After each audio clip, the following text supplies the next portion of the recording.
आई आई। अभी परेशान मत करो।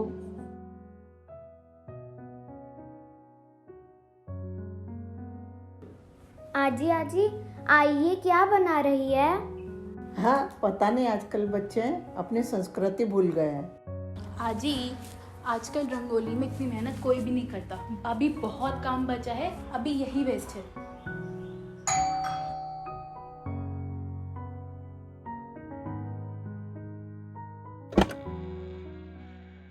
राजवाड़ा की दुकान से मिठाई आई है।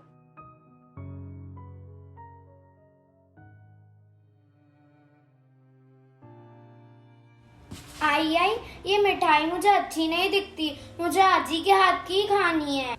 छोटू बाड़ा, अभी बस यही है। अभी मेरी मीटिंग चल रही है, बाद में बना दूंगी।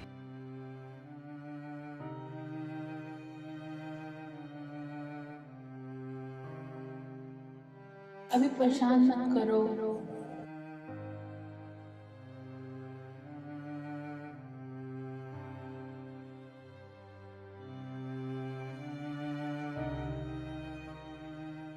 आजी, मला माहित नहीं, मुझे आपके हाथ की मिठाई खानी है।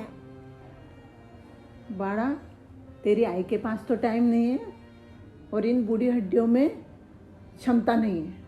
आजी, ये तो मेरा फेवरेट त्योहार बिल्कुल भी नहीं है, कुछ मज़ा ही नहीं आता। ना बाबा मुझे मंदिर ले जाते और दादा भी दिन भर फ़ोन चलाते रहते हैं।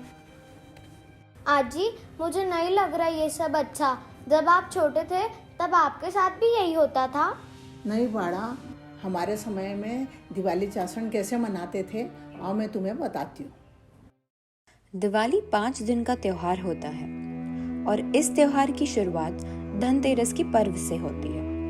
और तुम्हें पता है, कार्तिक माह की कृष्ण पक्ष की त्रयोदशी तिथि के दिन समुद्र मंथन के समय भगवान धनवंतरी अमृत कलश लेकर प्रकट हुए थे, इसलिए इस तिथि को धनतेरस के नाम से जाना जाता है। इस दिन की शाम घर में 13 दीपक जलाए जाते हैं और कुबेर की पूजा की जाती है। साथ ही घर में चांदी के सिक्के, बर्तन और सोने के जेवरों की भी पूजा की जाती है। इस प्रथा का उद्देश्य यह माना जाता है कि चांदी चंद्रमा का प्रतीक है जो शीतलता प्रदान करता है और मन में संतोष रूपी धन का वास होता है। दूसरा दिन नरक चतुर्दशी का पर्व मनाया जाता है।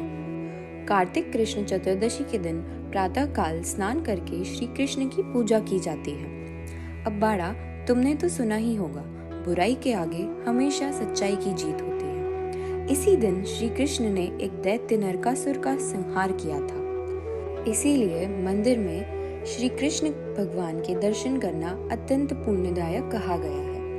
इससे पाप कटते हैं और रूप सौंदर्य की प्राप्ति होती है।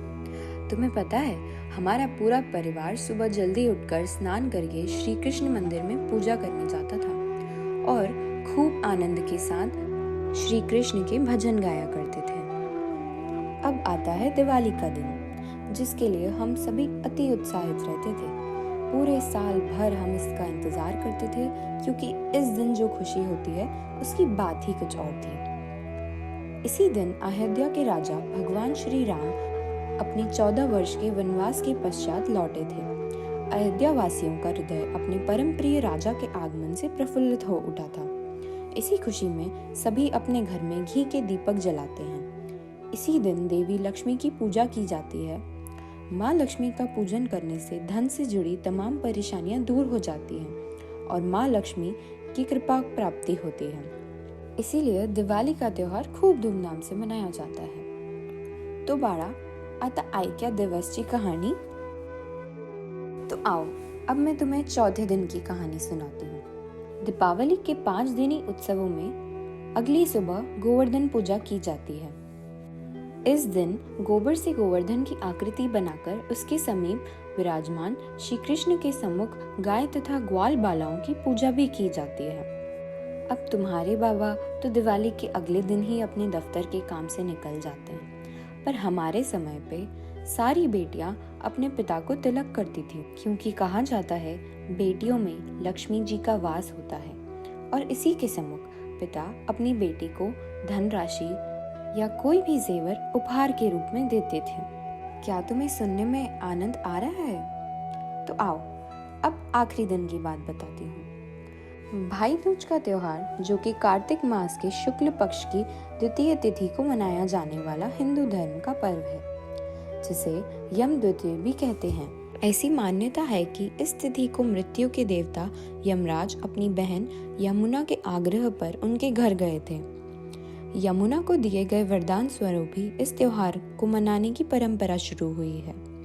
इस त्योहार का महत्व यह है कि भाई अपनी बहन को स्नेह अभिव्यक्त करता है और बहनें अपने भाई को तिलक लगाकर और नारियल देकर अपने भाई की खुशहाली के लिए कामना करती हैं।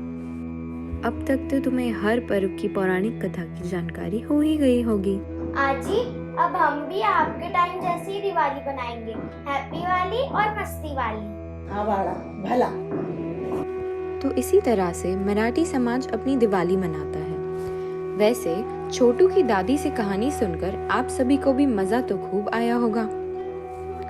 आशा करते हैं कि अब हम सब भी कभी अपनी संस्कृति और रीति रिवाजों को नहीं भूलेंगे और अपने परिवार के साथ मिलकर बड़ी खुशी से दिवाली का पर्व मनाएंगे। धन्यवाद।